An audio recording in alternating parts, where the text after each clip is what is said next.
Student class को आगे बढ़ाते हैं। प्रीवियस के लेक्चर्स तक हमने क्या सीखा था? हमने सीखा था भाई कि अगर y इक्वल टू कोई एफ फंक्शन हो तो किस तरीके से हम लोग उसको डिफरेंशिएट कर रहे थे, किस तरीके से चेन रूल को अप्लाई कर रहे थे।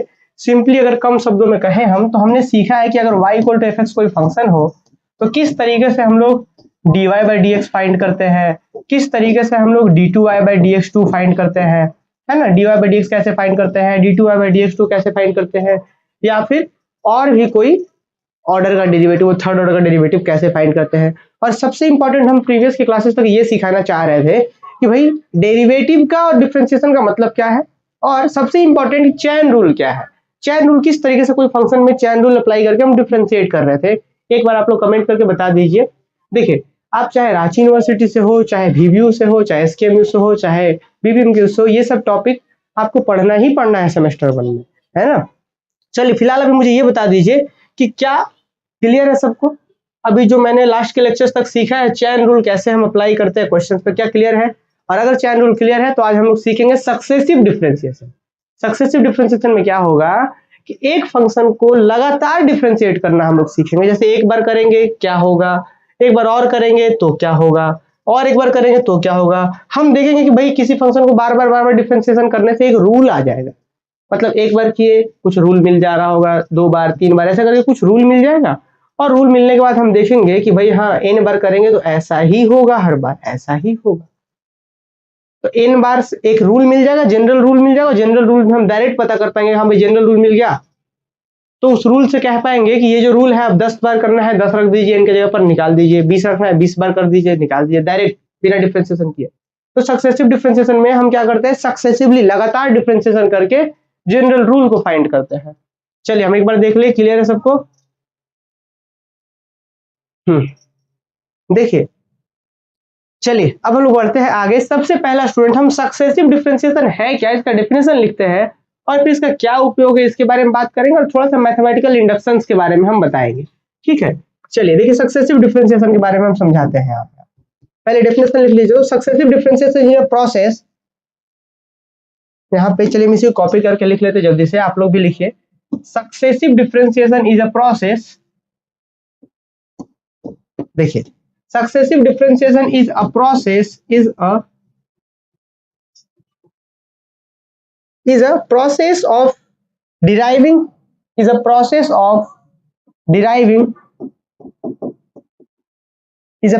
deriving higher order derivative, higher order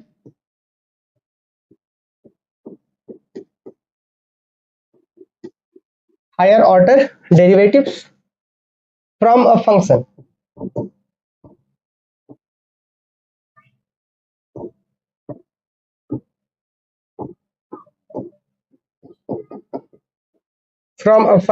by sequential differentiating.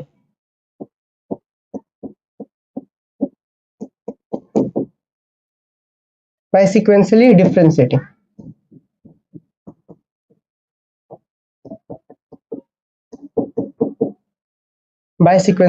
differentiating. अब ये हमने क्या लिखा है स्टूडेंट, थोड़ा सा इसको समझेंगे और इसके बाद हम जानेंगे थोड़ा सा मैथमेटिकल इंडक्शंस के बारे में। तो उसको नोट करके हम लोग लिखेंगे उसको, और फिर टॉपिक को आगे बढ़ाएंगे। देखिए अभी तक हमने क्या लिखा है, थोड़ा सा इसको समझते हैं। हमने क्या लिखा है स्टूडेंट, सक्सेसिव डिफरेंशिएशन। अब जैसे क्या होता है, जैसे मान लीजिए कि आपको कोई फंक्शन है, यहाँ पे मान लीजिए y इक्वल टू कोई f फंक्शन दिया हुआ है। इस फंक्शन को हमें 10 बार डिफरेंस मतलब हायर ऑर्डर डेरिवेटिव निकालना है, इसको डिराइविंग हायर ऑर्डर डेरिवेटिव। ठीक है, हायर ऑर्डर डेरिवेटिव निकालना हो मींस मान लीजिए आपको y5 निकालना हो, तो क्या करना पड़ेगा, सक्सेसिवली लगातार डिफरेंशिएशन करना पड़ेगा 5 बार। तो यहाँ पे वही बोला गया है कि सक्सेसिव डिफरेंशिएशन क्या है, तो successive differentiation is a process, किसका प्रोसेस है, of deriving higher order derivative. कि हायर ऑर्डर डेरिवेटिव को डिराइव करने का ये प्रोसेस है सक्सेसिव डिफरेंशिएशन। तो देखिए successive differentiation is a process of deriving higher order derivatives from a function by sequentially differentiating. Sequentially मतलब 1 बार 2 बार 3 बार 4 बार ऐसे डिफरेंशिएशन करके निकालते जाता है, उसको सक्सेसिव प्रोसेस को सक्सेसिव डिफरेंशिएशन बोलते हैं। क्लियर है बात? अच्छा अब बात है क्या स्टूडेंट, थोड़ा सा समझना है। यहाँ पे एक लॉजिक हम आपको बताना चाहते हैं। देखिए मान लीजिए कि कहीं पर y is equal to f लिखा हुआ है, ठीक। हमने इसको एक बार डिफरेंशिएशन किया, y1 समथिंग आ गया, हमने देखा कुछ लॉजिक होने लग रहा है, कुछ लॉजिक फॉलो कर रहा है। एक एग्जाम्पल के साथ साथ समझते हैं हम लोग, देखिए साथ साथ एक एग्जाम्पल के समझते हैं। मान लीजिए इसको लिखना नहीं है अभी, y इक्वल टू मान लीजिए e to the power ax है, ठीक, एक फंक्शन है अपने पास e to the power x, general message समझेंगे, मान लीजिए y इक्वल टू fx है और एक बार डिफरेंशिएशन के कुछ फंक्शन आया, इसको एक बार डिफरेंशिएशन करें क्या आएगा जी, एक बार डिफरेंशिएशन करेंगे तो e to the power x का differentiation e to the power ax ही रहेगा, फिर ax का चैन रूल के हिसाब से, लास्ट के लेक्चर में इसीलिए तो सीखा था हमने कि चैन रूल अप्लाई कर सके, तो अब चैन रूल के हिसाब से हम e to the power x का डिफरेंशिएशन वही हो गया e टू द पावर, फिर अब ax का डिफरेंशिएशन क्या होगा a, उसको आगे लिख देते हैं, तो a into e to the power x हो गया y। अब देखिए मान लीजिए कि भाई कोई फंक्शन था, एक बार डिफरेंस किया तो कुछ आया, जैसे यहाँ एग्जांपल के तौर पे ये फंक्शन है, एक बार किया तो ऐसा आ गया, आप एक लॉजिक देखिए तो लॉजिक मिल रहा है आपको। चलिए एक बार और कर लेते हैं तो देखेंगे आगे कुछ लॉजिक। मान लीजिए y2 की एक बार और डिफरेंशिएशन, तो ये हो गया y2, यहाँ पे क्या होगा a कांस्टेंट है बाहर, e to the power x का डिफरेंशिएशन कितना हो जाएगा e to the power x ही रहेगा, और x का डिफरेंशिएशन फिर से a, तो a इंटू a, यहाँ पे a स्क्वायर दे देते हैं। लॉजिक मिल गया क्या, लॉजिक मिल रहा है मुझे। फिर 3 बार करेंगे तो फिर से a स्क्वायर बाहर, यहाँ पे e to the power x का डिफरेंशिएशन वही हो गया, और फिर एगो a आएगा चैन रूल से, तो फिर उसे को यहाँ यहीं लिख देते हैं, तो हमको एक लॉजिक मिल गया। लॉजिक क्या है, एक बार कर रहे हैं तो a का power 1 e to the power x, दो बार करें तो a का power 2 e to the power x, 3 बार करें तो a का power 3 e to the power ax, 4 बार करेंगे तो मुझे नहीं लगता कि अब आपको डिफरेंशिएशन करना है, अब लॉजिक ही मिल चुका है, तो आप बोल पाएंगे सर a का पावर 4 होगा e to the power x होगा, नो डाउट। अब हम बोले 10 बार कर दीजिए तो a का power 10 e to the power x। अगर हम बोल दे कि सर इसी तरीके से dot dot dot dot dot dot y n बार करिए तो क्या आएगा, a का power n e to the power x आएगा। क्या इसमें किसी बच्चे को डाउट है, ये इसमें किसी बच्चे को डाउट है क्या, ये जो हम जनरल लिख दिए हैं आपके सामने यहाँ पे कि हमारे पास ऐसा फंक्शन था, n बार डिफरेंशिएशन किया तो e to the power x, sorry a to the power n e to the power x। क्या यहाँ पे किसी को डाउट है, बताइए आप लोग जल्दी से, क्या यहाँ पे किसी को डाउट है। एक बार यहाँ पे डिफरेंशिएशन करा हमने a का power 1 e to the power x, y2 में a का power 2 e to the power x, 3 बार किया तो a का power 3 e to the power x, 4 बार किया तो a का power 4 e to the power x, n बार करें तो a का power n e to the power x। क्या ये बात क्लियर हो पा रहा है सबको, क्या ये बात क्लियर हो पा रहा है, बताइए क्या ये बात क्लियर हो पा रहा है, हाँ वेरी गुड। चलिए किसी को डाउट नहीं है, तो अब बात को जरा ध्यान से समझिएगा। बहुत से बुक्स में क्या होता है, इसको हम बोलते हैं nth डिफरेंशियल या nth डिफरेंशियल कोफिशिएंट ऐसे बोलते हैं, या बोलेंगे nth टाइम डेरिवेटिव, कि भाई y equal to fx function था, हम n बार डिफरेंशिएशन निकाल लिए सक्सेसिव डिफरेंशिएशन के मदद से। किसके मदद से, तो सक्सेसिवली इसको डिफरेंशिएट किया और nth डिफरेंशिएशन निकाल लिए। तो बहुत से बुक्स में आपको nth डिफरेंशिएशन यहाँ करते करते करते करते लाके छोड़ देगा, बोलेगा दीजिए यही आंसर हो गया। हाँ नो डाउट ये सही है, यहाँ पे आंसर सही हो गया, यही हो गया इसका nth डिफरेंशिएशन, इस क्वेश्चन का यही हो गया। लेकिन हम लोग स्टैंडर्ड पैरामीटर को फॉलो करेंगे, इंटरनेशनल पैरामीटर को फॉलो करेंगे, जो सबसे बेस्ट होगा उस तरीके को फॉलो करवाएंगे, ठीक है। तो अब हम लोग यहाँ पे आंसर नहीं छोड़ेंगे, हम लोग क्या करेंगे, देखिए आप सबने यहाँ पे देखा कि ये जो रूल आ गया, रूल नहीं आ गया कि एक बार यहाँ n के जगह 1 रखिए, a का पावर 1 into पावर x आ जा रहा है, 2 रखिए y2 ये आ जाएगा, 3 रखिए काम कर रहा है। तो मतलब ये जो हो गया रूल हो गया स्टूडेंट, क्या हो गया, ये रूल हो गया, एक स्टेटमेंट हो गया।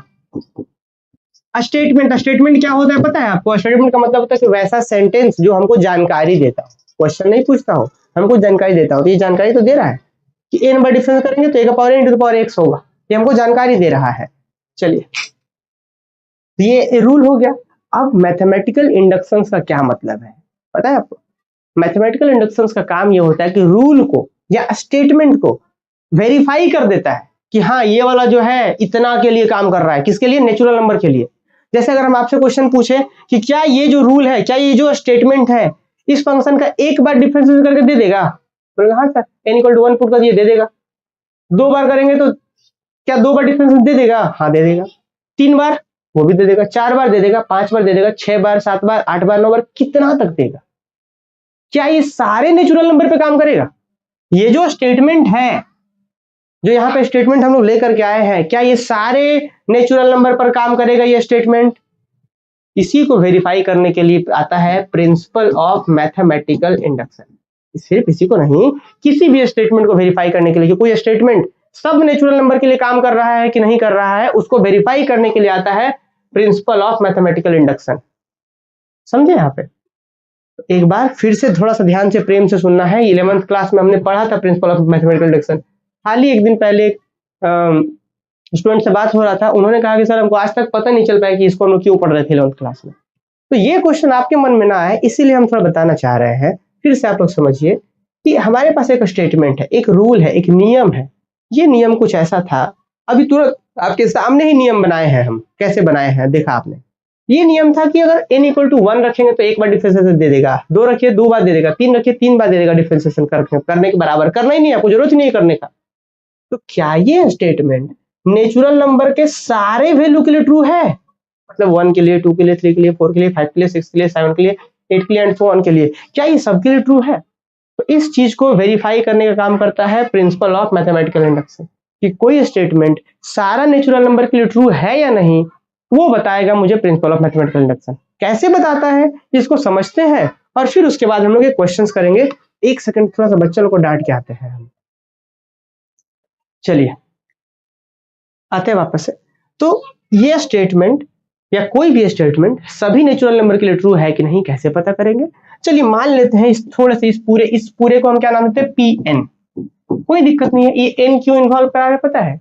जहाँ पे एन इन्वॉल्व रहता है, कोई भी स्टेटमेंट जिसमें नेचुरल नंबर के बारे में बात होने वाला हो उसमें एन इन्वॉल्व रहेगा। एन के जगह पे 1 के लिए ट्रू है कि नहीं, 2 के लिए ट्रू है कि नहीं, 3 के लिए ट्रू है कि नहीं, इसीलिए हम पी एन बोल दिए। बहुत जगह पे एस एन या कुछ भी बोला जा सकता है, एन ही नहीं कुछ भी हो सकता है वेरिएबल। तो हम यहाँ पे आपको समझाना चाह रहे हैं नोट में कि principle of mathematical induction. Principle का मतलब होता है रूल, कि मैथमेटिकल इंडक्शन का रूल क्या है। तो इसमें क्या होता है कि मान लीजिए if Pn is any statement,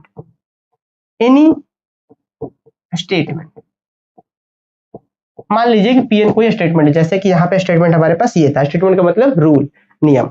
तो अब हम क्या करेंगे, सबसे पहला काम पता है क्या करेंगे? अब हम अगर वेरीफाई करना है कि ये स्टेटमेंट सारे नेचुरल नंबर पे काम करेगा कि नहीं करेगा, तो सबसे पहला स्टेप जो होता है स्टूडेंट, उसको जरा ध्यान दीजिए। स्टेप नंबर 1 ये क्या बोलता है? स्टेप नंबर 1 क्या बोलता है? स्टेप नंबर 1 ये हमें कहता है कि सबसे पहले क्या करिए आप कि check Pn is true for n is equal to 1। अब बहुत जगह बहुत से बुक्स में देखेंगे आप कि n इक्वल टू 1 2 3 ऐसे दिखा देता है कि n इक्वल टू 1 के लिए चेक कर लीजिए, 2 के लिए चेक कर लीजिए, 3 के लिए चेक कर लीजिए। जरूरी नहीं है, सिर्फ आप n इक्वल टू 1 के लिए चेक कर लीजिए। अगर 1 के लिए ट्रू है तब आप अगले स्टेप पे जाइए, और अगर 1 के लिए ट्रू नहीं है, 1 2 या 3 किसी एक नेचुरल नंबर के लिए ट्रू नहीं है, तो हम बोलेंगे सर ये नहीं होगा, ये सब नेचुरल नंबर पे काम नहीं करे। एक भी नेचुरल नंबर पे गड़बड़ हो गया तो क्या बोलेंगे सब पे काम करेगा? नहीं। अगर एक भी नेचुरल नंबर पे गड़बड़ हो गया तो बोलेंगे नहीं काम नहीं कर रहा है।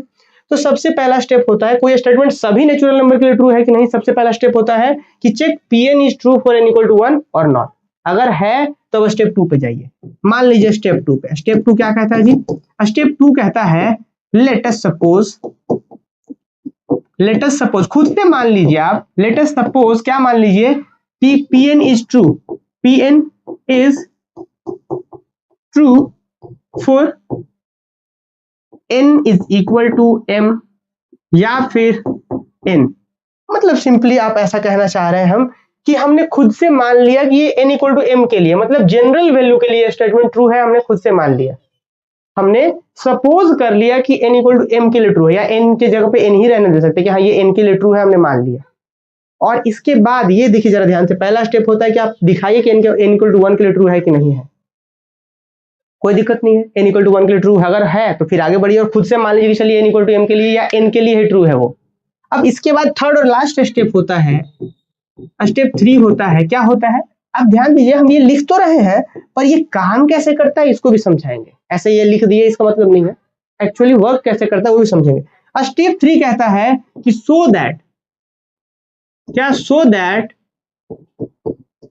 Pn is statement is true for n is equal to m plus 1, then we say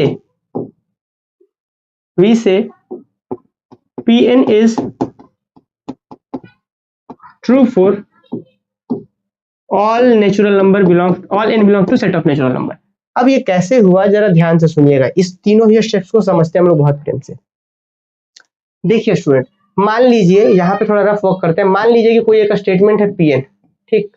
हमने देखा कि ये जो स्टेटमेंट है ना n इक्वल टू 1 के लिए ट्रू है। हमने पहला स्टेप देखा कि हमने कहा कि n इक्वल टू 1 के लिए ये ट्रू है, मतलब ये पहला स्टेप काम कर गया। हमने माना, हमने चेक करा कि ये स्टेटमेंट जो है n इक्वल टू 1 के लिए ट्रू है कि नहीं, तो हमने देखा n इक्वल टू 1 के लिए ट्रू है, स्टेटमेंट काम कर रहा है। जैसे यहाँ पे देखिए इस फॉर्मूले में ये जो रूल था हमारा, ये जो रूल था n इक्वल टू 1 रखिए, y1 में a का power 1 e to the power x क्या आ रहा है, a का power 1 e to the power x, तो क्या ये 1 के लिए ट्रू नहीं है? मतलब ये जो फॉर्मूला था n सब डिफरेंसेस निकालने के लिए 1 पे काम कर रहा है कि नहीं कर रहा? हाँ जी कर रहा है, ये n इक्वल टू 1 के लिए ट्रू है। अब सेकंड स्टेप क्या बोलता है पता है? स्टेप 1 तो अगर मान लीजिए कोई स्टेटमेंट मान रहे हैं n इक्वल टू 1 के लिए ट्रू है, तो आप खुद से मान लीजिए, क्या अगला स्टेप में खुद से मान लीजिए कि n इक्वल टू m के लिए वो ट्रू है। खुद से माना हमने खुद से मान लिया कि n इक्वल टू m के लिए ट्रू है, हमने सपोज कर लिया। इसको क्या करा हमने? सपोज करा कि हमने मान लिया कि n equal to m natural number के लिए वो ट्रू है। अब इसके बाद अगर हम ऐसा दिखा दें कि इसके बाद वाले नेचुरल नंबर के लिए ट्रू है, n equal to m plus 1 natural number की अगर हम ट्रू दिखा देते हैं, तो ये एक कड़ी बन जाएगा। कड़ी कैसा बना जी? कि अगर m के लिए ट्रू आप मानते हैं, तो उसके बाद वाला के लिए ट्रू आपने दिखा चुका है, आप लोग दिखा चुके हैं। सुनिए ध्यान से, n इक्वल टू 1 के लिए हमने ट्रू दिखाया था, काम कर रहा था, तो आगे बढ़े और हम बोले कि चलिए n इक्वल टू m के लिए हम मान दिए कि m के लिए ट्रू है, ठीक। अब m के लिए ट्रू आपने जैसे ही माना, उसके बाद हम दिखा दिए कि उसके बाद वाला के लिए भी ट्रू है। तो ये जो कड़ी मिल गया यहाँ पे कि m के लिए अगर ट्रू है तो उसके बाद वाले के लिए ट्रू होगा, अगर इसके लिए ट्रू है तो उसके बाद वाले नेचुरल नंबर पे m प्लस 1 पे ट्रू होगा। तो ये जो कड़ी मिला ना यहाँ पे, बड़ा इंपॉर्टेंट कड़ी है वो। ये क्या कहता है जी कि अगर यहाँ पे 10 पे ट्रू है तो 11 पे ट्रू होगा। इस कड़ी की मदद से m पे ट्रू है तो m प्लस 1 पे ट्रू है, अगर 11 पे ट्रू है तो इस कड़ी की मदद से 12 पे ट्रू होगा। तो अभी तुरंत आप सब बच्चों ने ही यहाँ पे दिखाया था कि m इक्वल टू 1 पे ट्रू है, तो इस चीज में इसको जोड़ दीजिए अब कि अगर 1 पे ट्रू है तो इस कड़ी की मदद से क्या होता है कि अगर जैसे m पे ट्रू है तो m प्लस 1 पे ट्रू होगा, हमने प्रूफ किया है। तो अगर 1 पे ट्रू है तो इस कड़ी की मदद से 1 के बाद 2 पे ट्रू होगा। अब अगर एक बार 2 पे ट्रू हो गया तो इस कड़ी की मदद से 3 पे ट्रू होगा, फिर 3 पे ट्रू हो गया तो इसी कड़ी की मदद से 4 पे ट्रू होगा, फिर 4 पे ट्रू हो गया तो इसी कड़ी की मदद से 5 पे, 6 पे, 7 पे, 8, 9, 10 and so on, whole natural number पे ट्रू हो जाएगा। तो ऐसे काम करता है प्रिंसिपल ऑफ मैथमेटिकल इंडक्शन। कि सबसे पहला स्टेप हम लोग क्या करते हैं, हम लोग सबसे पहला स्टेप n इक्वल टू 1 पे चेक करते हैं कि काम करना चाहिए। ये जनरेटर है हमारा, यही जनरेटर है, यही तो स्टार्ट करता है जनरेटर को, भाई अब ट्रू होना शुरू हो रहा है, ये जनरेटर है। हम इसके बाद मान लेते हैं कि n इक्वल टू m के लिए, अब n की जगह पे n भी रख सकते हैं, कोई दिक्कत नहीं। हमने बोल दिया कि चलिए n के लिए ट्रू है, दिखा भी सकते हैं कि n के लिए ट्रू है। उसके बाद इसके जस्ट बाद वाले के लिए दिखाना होगी उसके बाद वाले के ट्रू है कि नहीं, और अगर ये m के लिए ट्रू है उसके बाद वाले के लिए ट्रू है तो फिर बोलेंगे सब के लिए ट्रू होगा। मैथमेटिकल इंडक्शन के प्रिंसिपल से समझ आ रहा है बात? तो ये था प्रिंसिपल ऑफ मैथमेटिकल इंडक्शन का बेसिक कॉन्सेप्ट, ठीक है। मुझे लग रहा है कि सभी बच्चों को समझ में आएगा। ये सिर्फ स्टेप नहीं समझना है, कैसे वर्क करता है ये दिमाग में स्ट्रक्चर होना चाहिए कि हाँ सर n के लिए ट्रू अगर हम मानते हैं और n के बाद n प्लस 1 वाले के लिए ट्रू, जरूरी थोड़े हर बार m और m प्लस 1 होगा। मान लीजिए कि n के लिए ट्रू है और n प्लस 1 के लिए ट्रू दिखा दिया हमने, n सपोज करके n प्लस 1 दिखा दिया, फिर से वही कड़ी जोड़ लीजिए। तो अब एक बार सभी लोग मुझे बता दीजिए कि क्या ये कॉन्सेप्ट सब बच्चों को समझ में आया? हम जो यहाँ प्रिंसिपल ऑफ मैथमेटिकल इंडक्शन का वर्किंग सिस्टम को जो समझा है, क्या सब बच्चों क्लियर हुआ? अब एक हम क्वेश्चंस करेंगे, तो अब वही बात हम यहाँ पे प्रूफ करेंगे। भाई हमने एक बार, दो बार, तीन बार करके यहाँ ये तो ले आए, पर ये जो रूल है ये सभी नेचुरल नंबर के लिए काम कर रहा है कि नहीं कर रहा है, इसको चेक करना होगा, तब जाकर के फाइनल आंसर बोलेंगे कि हाँ जी ये जो आंसर है वो सब नेचुरल नंबर के लिए है। चलिए कोई बच्चा राइज हैंड कर रहे हैं, एक बार हम पूछ लेते हैं क्या सवाल है। राइज हैंड करके हट भी गए हैं, ऐसे कैसे? चलिए हाँ जल्दी से सब लोग बताइए, क्या ये सवाल सबको क्लियर हो गया? तो वर्षा, तृप्ति, वर्षा, रुपेश और सौरभ, बाकी दो का जवाब क्यों नहीं आया? और दो लोग कौन कौन है उनको ब्लॉक कर देते हैं अभी तुरंत। और एक है राजू कुमार, इनको पहले ब्लॉक करते हैं। और एक है Ravi Mishra.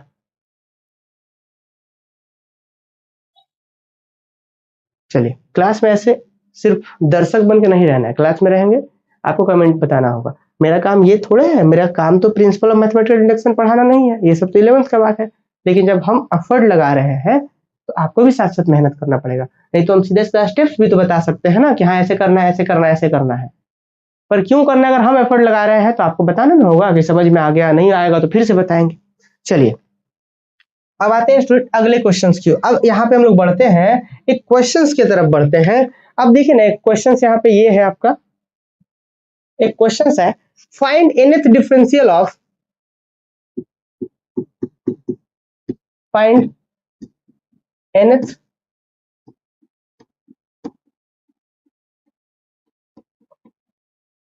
Differential of to the power m।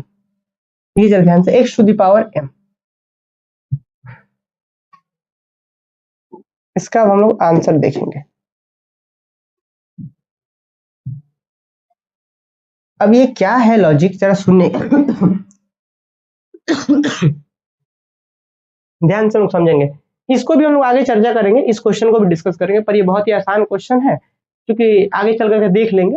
फिलहाल अभी जो हमारा क्वेश्चन है वो ये है, x to the power m है। अब कुछ नहीं है तो चलिए मान लेते हैं कि let y equal to this, यही y का वैल्यू है x to the power m। अब इसको n बार डिफरेंशिएशन करेंगे तो ns कोफिशिएंट जो होगा वो क्या होगा, मतलब मुझे पता करना है कि yn का वैल्यू क्या होगा, ये हमको पता करना है। मतलब nth डिफरेंशियल कोफिशिएंट पता कर रहा है, और वो भी ऐसा वाला कि जो सभी को निकाला जा सके, वन फिर वन, एक बार डिफरेंशिएशन निकल जाए, दो बार, तीन बार, चार बार, पांच बार, सब निकल जाए। तो आइए, लॉजिक वही रहेगा स्टूडेंट, एक बार डिफरेंशिएशन करेंगे देखेंगे क्या आ रहा है, दो बार करेंगे देखेंगे क्या आ रहा है, तीन बार करेंगे देखेंगे क्या आ रहा है, एंड सो ऑन। चलिए, तो सबसे पहला काम हमारा यही होगा। फिर से क्वेश्चन जरा ध्यान से सुनना है। क्वेश्चन क्या बोल रहा है कि find nth differential of x to the power m। कि x to the power m का nth डिफरेंशियल निकालना, मतलब nth डिफरेंशिएशन निकालना है हमें। सबसे पहला काम हमारा यही होगा। इसका एग्जाम में भी क्वेश्चन आते हैं। और देखिए क्या होगा हमारा काम कि let y is equal to x to the power m हो गया हमारा। हमने मान लिया इस फंक्शन को जो है x to the power m मान लिया।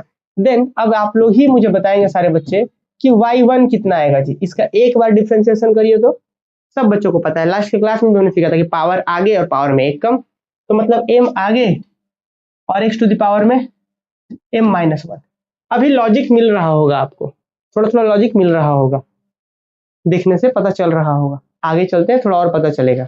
देखिए अब चलिए, एक y1 निकाल दिए, एक बार और डिफरेंशिएशन करिए तो y1 का डिफरेंशिएशन y2 कितना होगा, यहाँ पे m कांस्टेंट था बाहर हो गया, ये m माइनस वन अब आगे आएगा, m माइनस वन आगे आ जाएगा, और x to the power m minus one है, एक और कम होगा, पावर में m माइनस वन पहले से एक और कम होगा, तो m माइनस वन m क्या पावर में m माइनस टू हो जाएगा।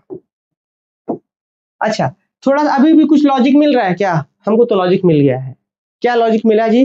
कि अगर एक बार डिफरेंशिएशन कर रहे हैं तो एक फैक्टर और यहाँ m माइनस वन, अगर दो को कर रहे हैं, दो बार डिफरेंस कर रहे हैं तो एक और दो को फैक्टर और m माइनस टू। देखिए दो कर रहे हैं, दो बार कर रहे हैं तो दो को फैक्टर माइनस टू, तो अब तीन बार करेंगे तो तीन फैक्टर और पावर माइनस थ्री। पर हम ऐसा नहीं करते, अभी इसी को डिफरेंशिएशन करके ही लाते हैं तीसरा वाला भी। देखिए y3 कितना होगा, तो y3 निकालेंगे तो ये कांस्टेंट सब बाहर हो जाएगा, तो क्या होगा, देखिए m इंटू में m माइनस वन बाहर, और फिर ये पावर से आगे आएगा m माइनस टू आगे आएगा, फिर x का पावर में m माइनस टू और माइनस वन कितना होगा, m माइनस थ्री हो जाएगा। यहाँ पे समझ रहे हैं बात? तो इस तरीके से y3 निकल गया हमारे पास। अब आप एक चीज नोटिस करिएगा कि हो क्या रहा है, यहाँ पे अगर तीन है तो एक कम होके माइनस हो रहा है। एक देखिए, एक फैक्टर, दो फैक्टर, तीन फैक्टर, तो तीन है तो तीन फैक्टर तो है, और यहाँ पे एग्जैक्टली तीन है तो तीन माइनस हो रहा है। लेकिन इस तीसरे फैक्टर के अंतिम वाले फैक्टर के लास्ट में एक कम होके माइनस हो रहा है। देखिए दो तीन लॉजिक है, जितने लॉजिक है हमें समझने होंगे, तब ना हम जनरल वाला टर्म लिख पाएंगे। तो जरा देखिएगा ध्यान से, अगर यहाँ पे दो है तो दो को फैक्टर तो है, पर लास्ट कहाँ हो रहा है, ये इससे एक कम होकर के m माइनस वन, यहाँ टू है तो एक कम होकर के माइनस हो रहा है, और देखिए यहाँ वन है तो एक कम होकर माइनस वन, मतलब वन से कम एक तो जीरो, m माइनस जीरो हो रहा है। ठीक है, अब इसी तरीके से चलिए एक बार और कर लेते हैं डिफरेंशिएशन, तो ज्यादा अच्छे से लॉजिक समझ पाएंगे। जैसे मान लीजिए y4 करते हैं हम, चौथी बार करते हैं डिफरेंशिएशन, तो चौथी बार करेंगे तो क्या होगा, ये पूरा कांस्टेंट बाहर, m into m minus one into m minus two constant बाहर, और ये क्या आएगा, m माइनस थ्री आगे आ गया, और x टू द पावर क्या हो जाएगा, m माइनस फोर होगा, x का पावर में m माइनस फोर हो जाएगा। समझ पा रहे हैं यहाँ पे बात? अब फिर से लॉजिक वही है। तो ये जो लॉजिक है, ये जो स्टेटमेंट आया, वो स्टेटमेंट आपके दिमाग में तो आ गया होगा। ये स्टेटमेंट क्या है जी, कि भाई जो भी हम डिफरेंस करते जा रहे हैं, तो लॉजिक ये है कि अगर चार है तो चार को फैक्टर होगा, और वो फैक्टर खत्म कहाँ होगा, चार है तो एक कम फैक्टर खत्म होगा, और x का पावर में m माइनस फोर होगा। तो ये लॉजिक तो मिल गया। ये स्टेटमेंट जो हम pn की बात कर रहे थे, यहाँ पे जो हम स्टेटमेंट पीएन की बात कर रहे थे वो मुझे मिल चुका है, ये जो स्टेटमेंट का बात कर रहे हैं वो मिल चुका है, वो मेरे दिमाग में है। आप देख लीजिए यहाँ पे वो स्टेटमेंट मुझे मिल चुका है। अब हम खुद से सपोज कर लेंगे क्या कि लेट अस सपोज दैट वो जो दिमाग में स्टेटमेंट था कि वो स्टेटमेंट एन के लिए ट्रू है, हम खुद से मान लेंगे। ध्यान दीजिएगा यहाँ पे प्रिंसिपल ऑफ मैथमेटिकल इंडक्शन जो 11th 12th में पढ़ते थे कि सीधा सीधा वो स्टेटमेंट रहता था, नहीं, यहाँ पे थोड़ा लॉजिकल है, वो दिमाग में स्टेटमेंट है कि हाँ वो जो लॉजिक है चल रहा है, एक बार किए, दो बार किए, तीन बार किए, चार बार किए, तो हम यहाँ खुद से मान लेंगे चलिए कि वो जो लॉजिक है एन के लिए ट्रू है। तो लेट अस सपोज दैट, हम क्या मान लेंगे, लेट अस सपोज दैट, खुद से सपोज कर लेते हैं कि भाई अगर इसी तरीके से हम कंटिन्यू करते जाएंगे, ऐसे ही कंटिन्यू करेंगे, हम ऐसे ही कंटिन्यू करेंगे, तो लेट अस सपोज दैट, हम खुद से सपोज कर लेंगे, लेट अस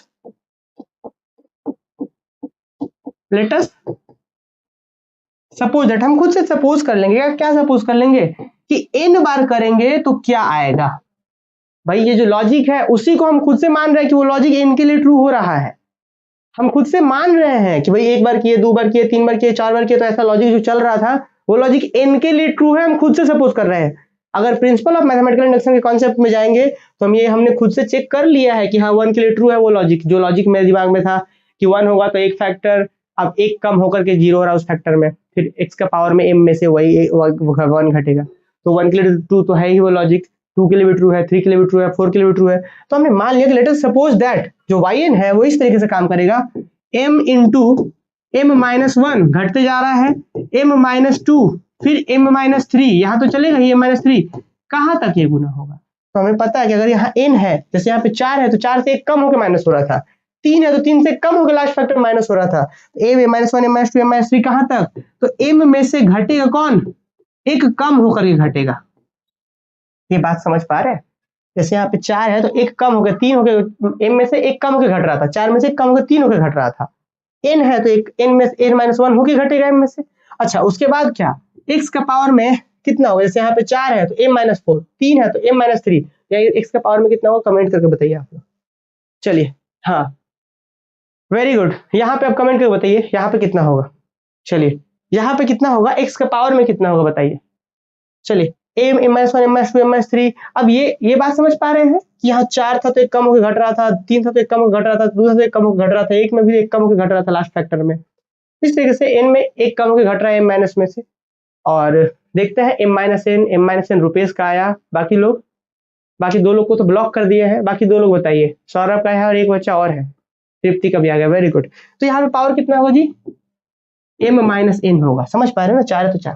तो ये जो लॉजिक आया, थोड़ा सा इसको चाहे तो और सिंप्लीफाई कर सकते हैं आप, -n और -1 हो जाएगा, तो यहाँ पे कितना आएगा, अगर इसको थोड़ा सा हम सिंप्लीफाई कर ले, हालांकि किया गया भी है, तो देखिए ना हम आप ही लोग के सामने सिंप्लीफाई कर लेते हैं इसको, देखिए तो दैट इज yn रहेगा ऐसे ही m-1 m-2 m-3 dot dot dot जो अंतिम फैक्टर होगा m-n, देखिए माइनस इसे होगा तो -n और +1, तो -n और +1, और यहाँ x टू द पावर में m-n।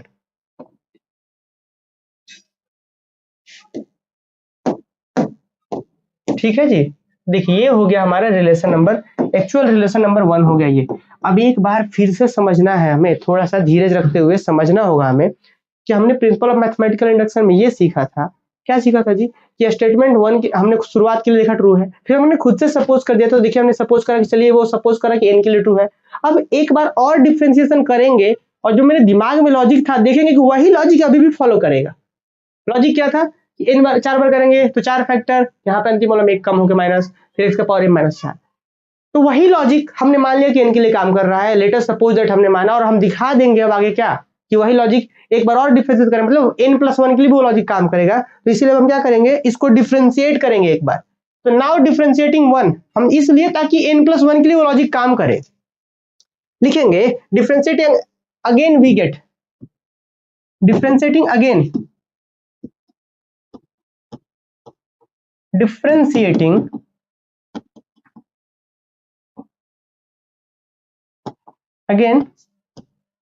वी गेट, जब हम एक बार और डिफरेंशिएट करेंगे तो क्या मिलेगा जी, इधर मिलेगा हमें yn+1, क्या कोई दिक्कत है, देखिएगा हम क्या कर रहे हैं, इसी को डिफरेंशिएट कर रहे हैं, वाई एन को करेंगे एक बार तो वाई एन प्लस 1 आ जाएगा, हमारे पास क्या आएगा वाई एन प्लस 1। ये m m s 1 m s 2 m s 3 यहाँ तक क्या हो जाएगा, सब कांस्टेंट होके बाहर रहेगा, तो which is equal to m into m minus 1 m minus 2 कहाँ तक एम माइनस एन प्लस 1, ये कांस्टेंट होकर बाहर, तो यहाँ से यहाँ तक बाहर। जरूरी थोड़ी है कि हम एम माइनस 3 लिखे, उसको डॉट डॉट में भेज सकते हैं, एम माइनस 1 एम माइनस 2 कहाँ तक, ये तक सब बाहर। अब पावर से एम माइनस एन आगे आएगा तो फिर सब आ गया, एक बार और कर रहे थे ना इसीलिए एम माइनस एन आगे आ गया, और एक्स का पावर में क्या हो गया एम माइनस एन, और एक और कम होगा -1 होगा, यही ना होता है डिफरेंशिएशन, क्या ही है। तो हमारे पास जो था एक बार और डिफरेंशिएशन करके ये लेकर के आगे। अब थोड़ा सा इसको सॉल्व करते हैं स्टूडेंट, और जरा देखते हैं, that is y n plus 1, हम देखते हैं कि which is equal to m into m minus 1 into m minus 2। अब एक बात बताइए, इस चीज को जो यहाँ पे जो था, यहाँ पे ये जो था, ये सेकंड लास्ट वाला, इसको डॉट डॉट के अंदर भेज दे, क्या कोई दिक्कत है, भेज सकते हैं डॉट डॉट के अंदर, इसको हम डॉट डॉट के अंदर भेज दिए। अंतिम वाला जो सबसे बचा है, इस सबसे अंतिम वाले को क्या हम ऐसा लिख सकते हैं m माइनस एन, और यहाँ पे x to the power m minus, दोनों में से कॉमन कर लीजिए n प्लस 1। क्या किसी को बच्चे को दिक्कत है, हम ये वाला जो इस वाले डॉट डॉट को, इस वाले फैक्टर को, second last factor co dot dot के अंदर भेज दिए। हाँ लिख सकते हैं, जैसे मान लीजिए कहीं पे लिखना है 1 इंटू 2 इंटू 3 इंटू कहाँ तक 100 तक लिखना है मुझे, तो हम इसको ऐसे भी लिख सकते हैं, या फिर ऐसे लिख सकते हैं 1 2 3 4 dot dot dot dot 99 then 100, क्या ही है, दोनों तो मतलब सेम ही है, इसका मतलब भी वही है, इसका मतलब भी वही है, हम इस 99 को अंडर इंक्लूड कर दिए, तो वही बात यहाँ पे भी हम किए हैं। तो अब जो हमारे पास लॉजिक था, जो हमारे पास दिमाग में लॉजिक चल रहा था, क्या वो वही है अभी भी, कि अगर n प्लस 1 होगा तो n प्लस 1 फैक्टर होना चाहिए। n प्लस 1 फैक्टर है क्या, जरा चेक करिए आप, n प्लस 1 फैक्टर है, कैसे है जी जरा देखिए, इसको थोड़ी देर के लिए आप छुपा लीजिए, इसको छुपा लीजिए आप, देखिए 1 1 2 कहाँ तक डॉट n तक, यहाँ पे n है, तो 1 से n तो यही n फैक्टर हो गया, और ये फैक्टर हो गया, तो n प्लस 1 फैक्टर हो गया, फैक्टर वाला रूल काम कर रहा है।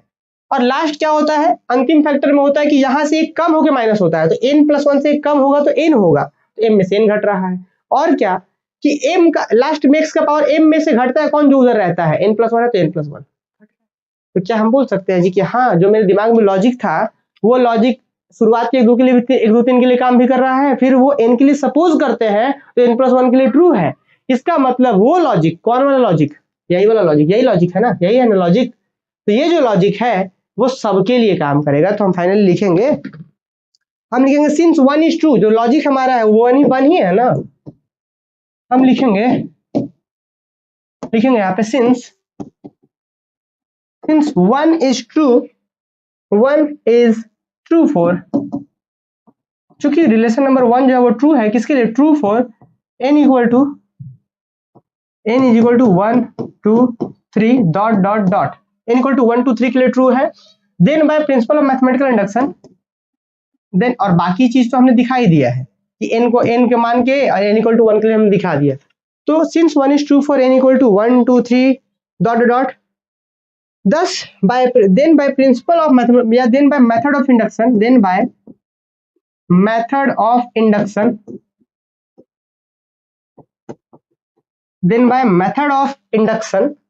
it is true for all n, it is true for all natural number है, ठीक है। तो हम फाइनली एक लाइन लिख सकते हैं क्या कि 10 if x y is equal to, अगर x to the power m रहे हमारे पास, तो हम क्या बोल सकते हैं कि इसका डायरेक्ट हम डिफरेंशिएशन निकाल सकते हैं, क्या निकाल सकते हैं कि भाई ये जो शुरुआत होगा yn जो निकल के आएगा वो क्या निकल के आएगा हमारे पास, yn हमारे पास निकल के आएगा, सबसे पहले जो पावर है वो, फिर पावर में एक कम m माइनस 1, पावर में एक कम, मान लीजिए पावर 5 है तो पहले पावर 5 फिर 4 ऐसे करके, तो पावर में से एक कम, फिर एक और कम, कहां तक जाएगा, तो पावर में m माइनस n प्लस 1 तक, मतलब जितनी बार डिफरेंशिएशन करना उतना माइनस प्लस 1। अब बोले सर ये कहां से आ गया, ये वही लॉजिक है कि m माइनस m में से वो घट रहा है, इससे कम होगा कि m minus n minus 1, open कर लिया तो ये आया था, समझ पा रही बात। अच्छा फिर x का पावर में m माइनस n, तो दिस इज आवर आंसर। तो अब हमारे पास ये निकल के आ गया स्टूडेंट फॉर्मूला, इसी को बोलते हैं हम लोग यहाँ पे एक फॉर्मूला निकल के आ गया। अब हम आप सबसे क्वेश्चंस भी पूछ सकते हैं। पहले एक रफली एक क्वेश्चंस पूछ लेते हैं, फॉर्मूला सबको क्लियर हो जाना चाहिए अब तो। बाकी हम कुछ इसमें स्पेशल केस वगैरह भी देखेंगे, हम समझाएंगे सब बच्चों को। पहले यहाँ इस फॉर्मूला को थोड़ा सा हम और सिंप्लीफाई करते हैं। देखिए लॉजिक क्या था जी कि जितना पावर है m m minus one m minus two कहाँ लास्ट कहाँ करेगा, तो एम में से जितनी बार डिफ्रेंसिएशन करना उससे एक कम माइनस करना है। सिंपल, मान लीजिए 4 बार करना है तो 2 ही तक माइनस करेंगे, एक कम करके माइनस करेंगे। देख लीजिए ना, 3 तक करना है 3 से कम करके माइनस करेंगे। एग्जाम्पल करते हैं थोड़ा रफली, हम अभी आपको एग्जाम्पल भी करवाएंगे, तो परेशान नहीं होना है। देखिए एक एग्जाम्पल यहाँ पे हम समझाते हैं आपको, अभी लिखना नहीं इस एग्जाम्पल को। मान लीजिए कि y का है x का पावर 6 है, ठीक है। आपको मान लीजिए कि निकालना है, आपको y3 निकालना है सर, तो कैसे निकलेगा? तो हमें पता है x का पावर m रहता है, यदि x का पावर m रहता है तो क्या होता है m m minus one m minus two कहाँ तक जाता है लास्ट फैक्टर, तो लास्ट फैक्टर वहां तक जाता है कि जितना आपको डिफरेंशिएशन करना है उससे कम माइनस होगा। तो मुझे क्या करना है, यहाँ पे पावर 6 है, m का यहाँ पे 6 है तो क्या होगा 6 इंटू 6 में से एक कम, 6 में से एक कम करिए, फिर 2 कम करिए, 3 कम करिए, कहाँ तक कम करेंगे, तो इससे कम तक कम करेंगे। 3 है तो 2 तक घटेगा, तो 6 यहाँ हो गया, 6 में से एक घटा, 6 में से एक घटा, फिर इंटू में 6 में से 2 ही तक घटेगा, क्योंकि 3 है तो 3 से कम ही तक घटेगा। और फिर x का पावर में क्या होगा 6 माइनस का 3, दिस इज योर आंसर। क्या होगा 6 इंटू 5 इंटू 4 इंटू में x टू द पावर 3। अब 6 पचे 30, देखिए 6 पचे 30, 30 120 x का पावर हो गया, यही हो गया y3। तो चलिए बताइए, क्या ये फॉर्मूला समझ में, इसी को बोलते हैं nth डिफरेंशियल इस रिजल्ट का। बताइए क्या बात सबको समझ में आया? क्या ये लॉजिक सबको समझ में आ गया? बताइए सब बच्चे जल्दी से बताइए मुझे, क्या ये बात सब बच्चों को समझ में आया? क्या ये एग्जाम्पल समझ में आया सबको? कैसे कर रहे हैं, कैसे अप्लाई कर रहे हैं, इस लॉजिक को कैसे अप्लाई कर रहे हैं वो समझ में आया क्या? कहीं पे डाउट्स हो तो आप लोग पूछ सकते हैं, ठीक है। चलिए अब हम लोग ना इसमें थोड़ा सा स्पेशल केस है, उसके बाद एग्जाम्पल के बारे में बात करेंगे, कुछ होमवर्क भी देंगे। स्पेशल केस है, जरा उसको देख लेते हैं जल्दी से। देखिए कुछ स्पेशल केस है क्या, नोट क्या है, इफ यदि m के जगह पर n हो जाए तो क्या होगा, देन y इक्वल टू क्या होगा x का पावर n। क्या कोई दिक्कत? सेम वही लॉजिक रहेगा। अब अगर आपको yn निकालना हो, अब देन देयरफॉर अब अगर आपको yn निकालना हो तो सर क्या होगा, फॉर्मूला क्या था, फॉर्मूला था आपका, देखिए m के जगह पर अगर n कर दे रहे हैं हम, मतलब जितना बार डिफरेंशिएट करना है उतना ही पावर हो जाए, तब क्या होगा, यही चीज समझना है कि अगर 5 x का पावर, मान लीजिए x का पावर 6 है और 6 बार ही डिफरेंशिएशन करना है तो क्या होगा। ऐसा एक केस मिल सकता है ना, मुझे मिल सकता है, तो क्या होगा जरा देखिए, अगर m के जगह पे n हो मतलब तो क्या होगा n into n minus one into n minus two कहाँ तक जाता है, तो n minus n plus one into x का पावर में n माइनस n। ध्यान दीजिएगा थोड़ा सा, हम आप लोग के लिए क्या कर देते हैं, यहाँ पे आप ध्यान देंगे तो यहाँ पे जो n है, ये वाला n, ये सब जो n है, ये वाला n पावर वाला है, पावर वाला, ये भी पावर वाला और ये भी पावर वाला, जो पीला पीला से हम कर दिए हैं टच, वो पावर वाला n है। और कितना बार डिफरेंशिएट करना है वो है ये, समझ पा रहे, m माइनस n होता था। तो आप जरा नोटिस करिए ना, तो इसका वैल्यू क्या हो जाएगा, इसका जब वैल्यू करें तो क्या होगा n into n minus one into n minus two into कहाँ तक, n माइनस n खत्म होगा, सीधा आएगा 1, और फिर यहाँ x का पावर 0 मतलब खत्म, x का पावर n माइनस n मतलब खत्म। फाइनली इसी को बोलते हैं क्या, n फैक्टोरियल। याद होगा सभी बच्चों को कि हम लोग जानते हैं n फैक्टोरियल किसको बोलते हैं जी, हम लोग जानते हैं कि मान लीजिए कहीं पे 2 फैक्टोरियल है मतलब 2 गुना 1, 5 फैक्टोरियल है तो क्या होगा 5 गुना 4 गुना 3 गुना 2 गुना 1, या फिर 1 2 3 4 ऐसे भी कर सकते हैं, या फिर 5 से कम होते जा सकते हैं, दोनों एक ही चीज है। n minus one n minus two कहाँ तक गुना हो रहा है, 1 तक गुना हो रहा है, तो इसको n फैक्टोरियल बोल देंगे। तो अब इस फॉर्मूले को समझना होगा कि हम लोग ये फॉर्मूला कैसे लाएं। अब अगर आपसे कोई क्वेश्चन पूछे कि अगर y is equal to x का पावर 6 है और मुझे 6 बार ही डिफरेंशिएशन करना है, तो कुछ नहीं, y फैक्टोरियल हो जाएगा, 6 का फैक्टोरियल इज योर आंसर। अगर y x का पावर n हो, मुझे n बार डिफरेंशिएट करना हो तो n फैक्टोरियल आएगा। कैसे आएगा आप समझ पा रहे हैं? चलिए तो हम एक बार और क्वेश्चन आपसे पूछना था कि क्या ये लॉजिक समझ में आया? कुछ नहीं है, इसी फॉर्मूले में बस m की जगह पे n किया गया है। तो देख लीजिए m minus one m minus two कहाँ तक था, m minus n plus one, तो वही एम एन, यहाँ पे जो मेन एम है, यहाँ जब पीला पीला वाला पे वो मेन एम है, तो उसके जगह पे तो एन हो गया। This is your answer. अब हम लोग कुछ क्वेश्चंस करते हैं जल्दी से, कुछ एग्जांपल्स करते हैं, फिर एक और क्वेश्चंस पकड़ेंगे हम लोग। एग्जांपल्स देखिए, जैसे एग्जांपल नंबर 1 मान लीजिए कि y is equal to x to the power 6 रहा, फाइंड y3। जैसे भी जो क्वेश्चन हम समझा के एक बार लिख भी लेते हैं उसको हम लोग। तो y3 का वैल्यू कितना होगा, तो हम यहाँ पे बोल सकते हैं here m is equal to कितना है 6 है, n इज इक्वल टू कितना है 3 है। तो y3 मतलब यानी कि 3 बार डिफरेंस करना है, तो क्या करेंगे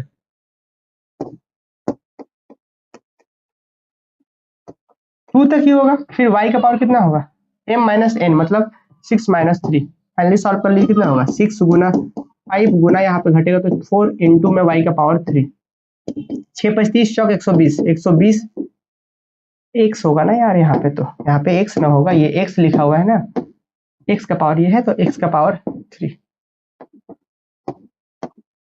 चलिए बताइए सब बच्चे, क्या ये बात क्लियर है? एक क्वेश्चन बात समझ में आया सबको? अगर मान लीजिए कि y का power y is equal to x का पावर 8 है और आपसे पूछ दिया गया find y8, find y8, find y3, y8 and y9 सीखना है, फिर हम होमवर्क भी देंगे। तो अभी देखिए y इक्वल टू एक्स का पावर 8 है, आपको 3 बार डिफरेंस करना है। पहले y3 निकालना है, तो क्या लिखेंगे y3 का वैल्यू कितना आएगा, हेयर यहाँ पे लिखेंगे हेयर, ये सब आंसर में है कि हेयर y3 का वैल्यू कितना होगा 8 गुना 8 माइनस 1 गुना 8 माइनस 2, क्योंकि यहाँ जो है उससे कम तक ही घटेगा, जो हमने लॉजिक यही सीखा। और फिर x का पावर क्या होगा 8m माइनस n, तो 8 माइनस 3, यही हो गया आंसर। इसका सॉल्व कर लीजिए, 8 गुना 7 गुना 6 गुना x का पावर कितना हो जाएगा 5। दिस इज योर आंसर, ये हो गया नंबर 1। अब फिर उसके बाद क्या नंबर 2 क्या है कि y8 जो होगा स्टूडेंट वो कितना होगा 8 फैक्टोरियल। कैसे, हमने देखा था कि जितना पावर है, अगर मान लीजिए पावर 8 है और मुझे 8 बार ही डिफरेंशिएशन करना पड़े तो जाके 8 फैक्टोरियल आ जाता है, x खत्म हो जाता है इधर से। और क्या, अब इसमें जब हम आएंगे आगे y9, तो आप खुद ही सोचिए ना कि 8 बार करने से कांस्टेंट आ चुका है, तब उससे ज्यादा बार करेंगे तो क्या होगा 0। तो ये भी एक लॉजिक है कि अगर मान लीजिए कि x का पावर 8 ही हो, 8 बार तो कर सकते हैं, 8 बार तक कांस्टेंट आएगा, उसके बाद जैसे जाएंगे तो कांस्टेंट का डिफरेंस 0, तो y9 0 आएगा, y10 निकालिए 0 आएगा, y11 निकालिए 0 आएगा।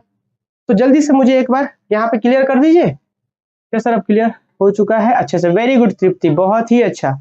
चलिए क्लियर है बच्चों। तो अब कुछ होमवर्क है आप सबके लिए, यहाँ पे कुछ होमवर्क दे देते हैं हम आप लोग के लिए, ठीक है? यहाँ पे हम होमवर्क दे देते हैं,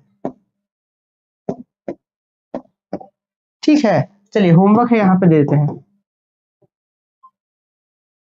होमवर्क क्या है, आपसे क्वेश्चन पूछा गया है यहाँ पे कि if y is equal to x to the power 5, find y3, y4 and y5। This is number 1 question. Question number 2 क्या है, if y is equal to x to the power 11, find y3, y7 and y11। ये अपना 2 question है, इस दोनों ही question को हमें solve करना है। मुझे उम्मीद है कि सारे बच्चे सॉल्व भी करेंगे, ठीक है? चलिए अब जल्दी से क्वेश्चन पर लिख लीजिए, फिर आगे बढ़ते हैं हम लोग अगले क्वेश्चन की ओर बढ़ेंगे। आज थोड़ा सा लंबा क्लास लेते हैं, 5-10 मिनट हम ज्यादा क्लास लेते हैं, ठीक है? चलिए जल्दी से यहाँ तक बढ़िए, फिर आगे बढ़ेंगे एक दूसरे क्वेश्चन के ऊपर हम लोग बात करते हैं स्टूडेंट।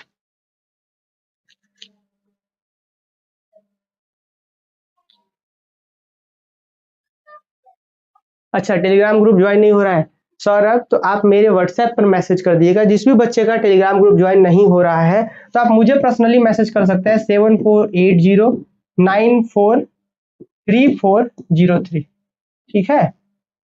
मैसेज कर दीजिएगा मुझे व्हाट्सएप पर या टेलीग्राम पर, हम वहां पे आपको ज्वाइन करवा देंगे, ठीक है? आते हैं आगे जी। अब अगले क्वेश्चंस के ऊपर आते हैं। अब एक जैसे अभी हमने क्या करा था स्टूडेंट, अभी हमारे पास था y is equal to x to the power m था, हमने इसका yn निकाला।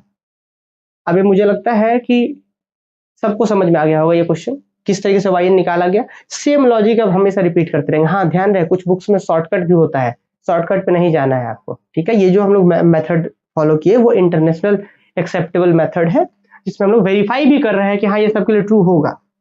नहीं तो आंसर तो यहीं तक आ गया था, देखिए तो नहीं तो आंसर तो हम लोग यहीं तक निकाल लिए थे, यहीं तक तुरंत ही निकाल लिए थे चारे बार में, पर हम लोग वेरीफाई किए हैं। आप लोग को भी करना है ऐसा। अगला क्वेश्चन देखिए, नंबर 2 क्वेश्चन नंबर 2 क्या बोलता है, nth डिफरेंशियल ऑफ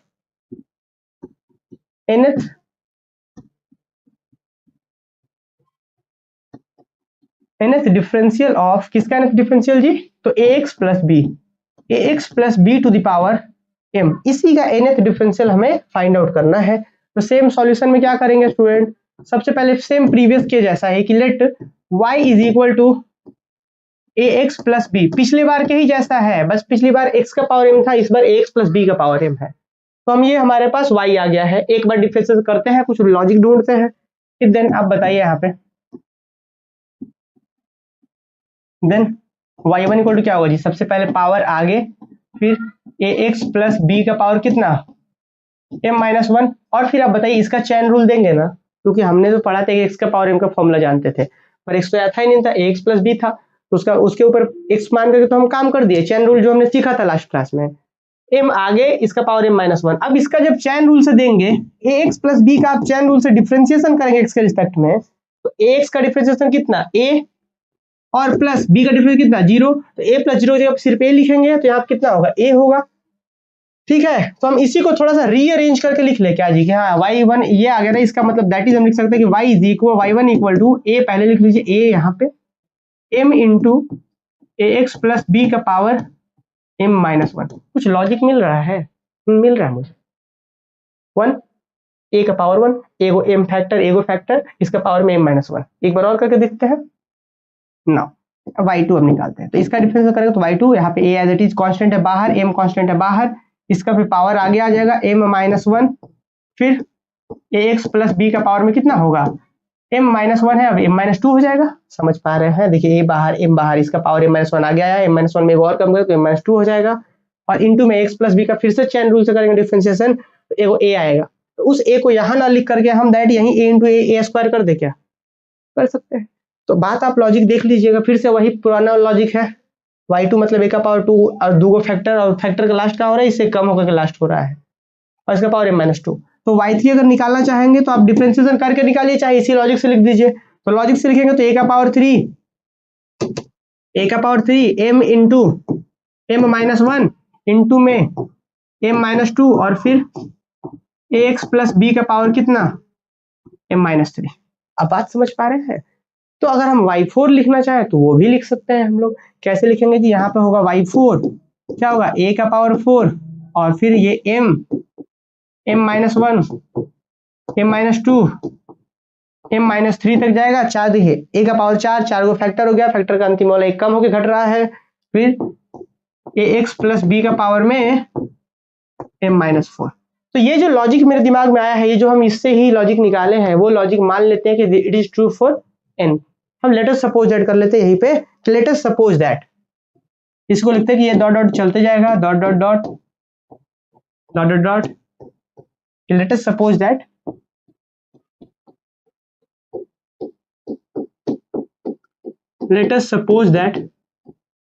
हम क्या सपोज कर लेते हैं कि yn इज इक्वल टू, खुद से मान लेते हैं कि a का पावर n, फिर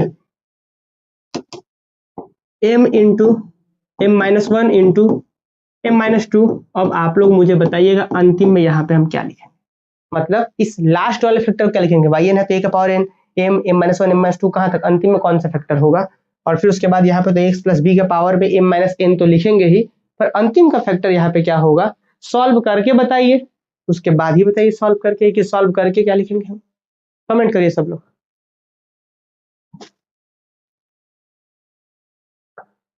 चलिए बताइए यहाँ पे अंतिम में, यहाँ पे मिस यहाँ पे कौन सा फैक्टर लिखेंगे बताइए। y3 लिखेंगे, m-n+1 रुपीज का आया, फिर वर्षा का भी सही है, सौरभ का भी सही है। और सौरभ शर्म लिख दिए हैं कि शर्मा लिखना चाह रहे थे आप? SHARM ये भी होगा ना? हाँ तृप्ति, चलिए बहुत सही। तो हम लोग यहाँ पे क्या होगा, हम एक स्टेप स्किप कर दे क्या? यहाँ पे क्या होता कि इससे एक कम होकर माइनस होता, यहाँ पे क्या होता, यहाँ पे होता अपना m माइनस n माइनस 1 होता, इससे एक कम होकर माइनस होता। पर अगर इसको हम ओपन करेंगे स्टूडेंट तो क्या होगा, माइनस n प्लस 1 हो जाएगा, माइनस n प्लस 1। और यहाँ पे ax प्लस b का पावर में m minus n, this is our relation number 1। तो हमने लिखा कि जो लॉजिक है, हमने मान लिया कि लेटर सपोज कि n के लिए ऐसा है, अब इसको डिफरेंशिएट करके दिखा देंगे कि यही लॉजिक n प्लस 1 के लिए काम कर रहा होगा। नेक्स्ट तो लिखते हैं, नाउ डिफरेंशिएटिंग, लिखेंगे again differentiating 1, again differentiating 1,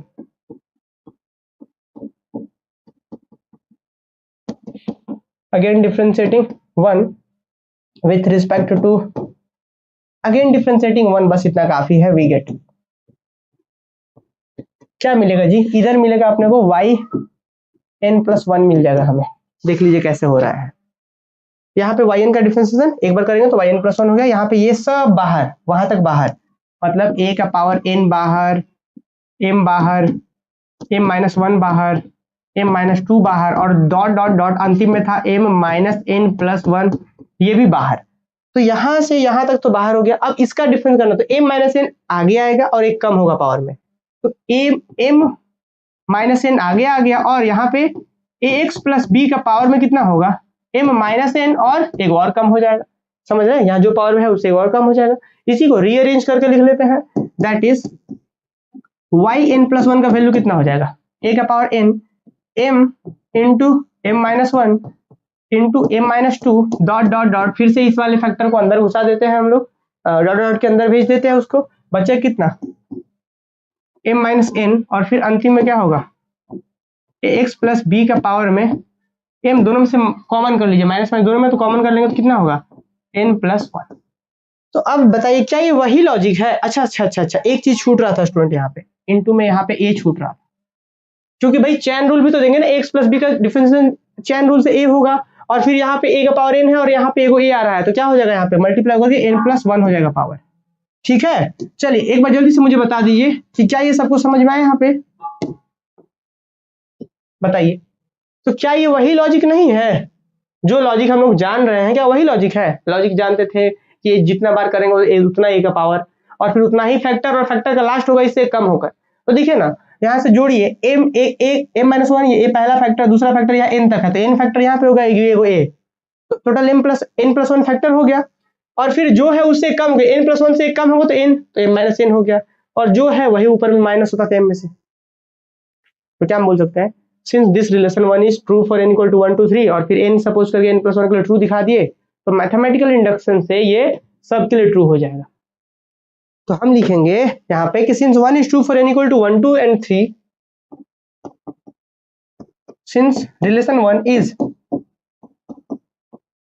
true for 1 is true for n is equal to 1 2 3 dot dot dot, ये 1 2 3 इसके लिए ट्रू है, तो 10 by method of induction, 10 bye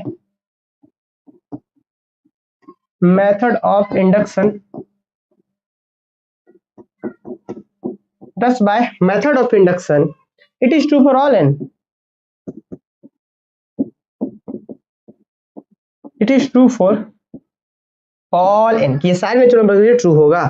तो देयरफॉर हम क्या बोल सकते हैं जी, तो हम यहाँ पे ये बोल सकते हैं, या 10 बोल सकते हैं हम, ये कि 10 अगर y का वैल्यू ऐसा हो, 10 अगर y का वैल्यू ऐसा हो हमारे पास कि ax प्लस b का पावर में m हो, तो देयरफॉर yn जो निकल के आएगा हमारे पास, क्या आएगा अभी तुरंत आप लोग समझे, और इसको याद भी रखना होगा हमें, जब हम क्वेश्चन सॉल्व करवाएंगे तो वहां पे यूज करेंगे इसका हम, कि अगर x प्लस b का पावर m हो तो इसका डिफरेंस क्या होगा कि भाई a का पावर में n जो यहाँ पे है वही, और फिर उसके बाद क्या होगा कि m माइनस 1 कहाँ तक फिर गुना होगा, m माइनस 1 m माइनस 2, देख पा रहे हैं ना इस तरीके से कहाँ तक जाता था, m माइनस n प्लस 1 तक जाता था। ठीक है, और फिर यहाँ पे ax प्लस b का पावर में m माइनस n। तो दिस इज आवर फॉर्मूला।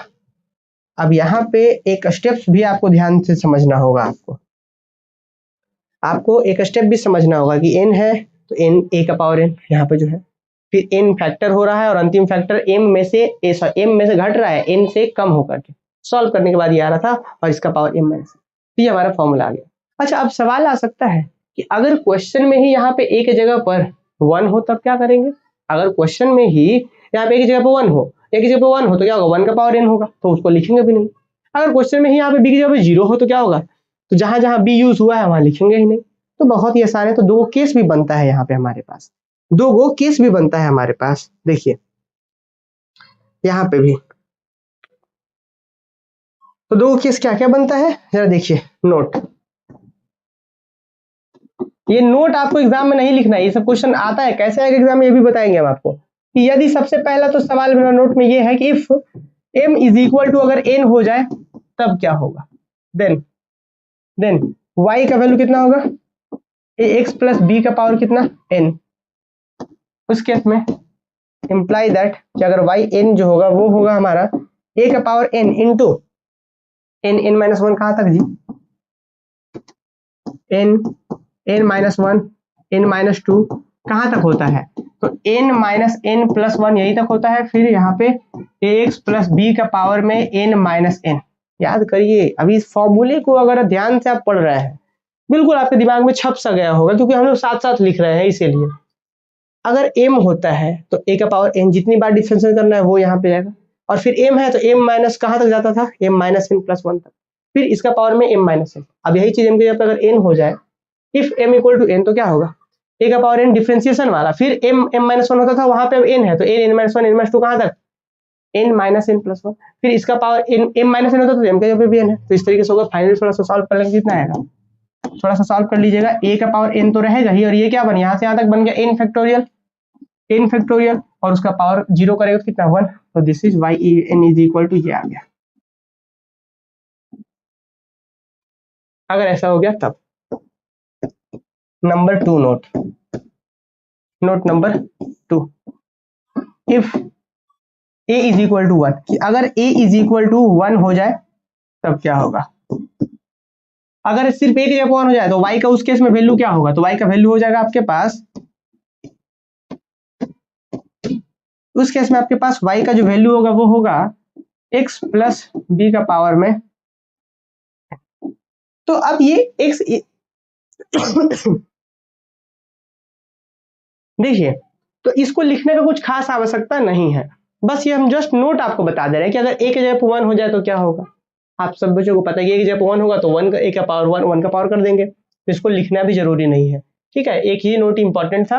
अच्छा, b की जगह 0 हो जाएगा तो क्या करेंगे? जहां जहां b है वहां 0 पुट करेंगे। तो ये तो डिपेंड करता है, जब क्वेश्चन रहेगा तो हो सकता है कि आपको मिल जाए 2x प्लस 5, इसका पावर दे दे 3 और आपसे बोल दे तो चलिए होमवर्क भी दे देते हैं हम आपको। यहाँ पे एक होमवर्क भी दे देते हैं, अब क्लास जो है शुरू करना होगा दूसरे सेमेस्टर का।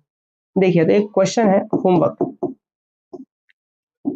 If y is equal to, मान लेते हैं कि 5x प्लस का 9 है और यहाँ पे पावर है 4, आपको फाइंड करना है, फाइंड y3 एंड y4। ये क्वेश्चन नंबर 1 हो गया हमारा, नंबर 1।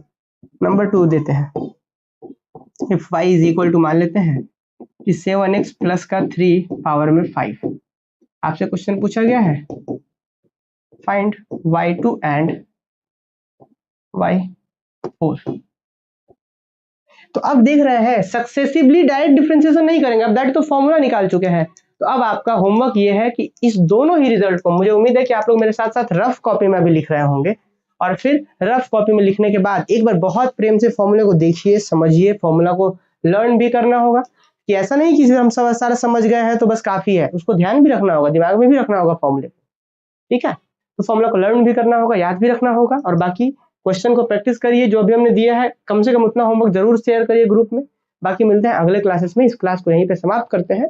बाकी आप अपने दोस्तों के साथ जरूर साझा करिएगा, आप अपने दोस्तों को जरूर बताएंगे कि बहुत बेहतर तरीके से हम लोग कोर्स कंप्लीट करने वाले हैं, और सिर्फ मैथ्स ही नहीं बाकी पेपर पे भी हम लोग काम करेंगे। ठीक है, पर फीस सिर्फ आपको मैथ्स का देना है। ठीक है, क्योंकि हम मैथ्स से हम काम कर रहे हैं तो सिर्फ फी मैथ्स का ही देना है, बाकी पेपर पे वो आपको बोनस मिलेगा। ठीक है, चलिए इस क्लास को यहीं पे समाप्त करते हैं।